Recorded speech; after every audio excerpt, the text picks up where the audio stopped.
म नेकपा एमालेको एउटा जिम्मेवार कार्यकर्ताको हैसियतले सबै हामीले राम्रो काम गर्यौं, इतिहासमा कहिले गल्ती गरेनौं भनेर मैले भन्दिनँ। इतिहासमा हामीले पनि कैयन पटक गल्ती गरेका छौं होला।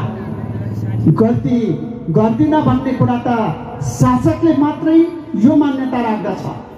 शासकले म कहिले गल्ती गर्दिन भन्छ, शासकले कहिले गल्ती स्वीकार गर्दैन।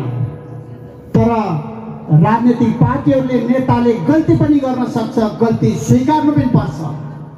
कहिलेकाहीँ हाम्रो पार्टीको तर्फबाट पनि गल्ती भयो होलान्, लोकतान्त्रिक अभ्यासमा थुप्रै कमजोरीहरू भयो होलान्। पछिल्लो समय त नेपाली सोसाइटी यस्तो प्रकारले अगाडि बढ्दै थियो कि एकले अर्कोलाई नाङ्गो हुने गरी जति चर्को गाली गर्यो त्यति नेता भए। काम गर्न परेन, बोलेर नेता हुने देशको रूपमा नेपाल परिणत हुँदै थियो। राम्रो काम गर्न परेन, परिणाम दिन परेन, जीवन रूपान्तरण गर्न परेन, नयाँ उदाहरण पेश गर्न परेन।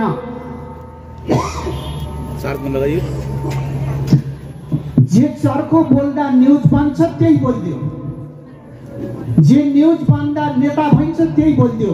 आज नेता निर्माणको भाषा यसै गरी तयार हुँदै थियो नेपाली राजनीति। संसदहरू, संसदभित्र देश निर्माणको लागि बोलिने महत्त्वपूर्ण कुराहरू न्यूज नबन्ने,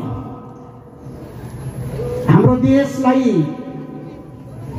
तीव्र गतिमा कसरी विकास गर्ने, देशको स्रोत साधनको परिचालन गरेर नेपाली जनताको आर्थिक सामाजिक रूपान्तरण कसरी गर्ने, आज एउटा प्रष्ट दृष्टिकोण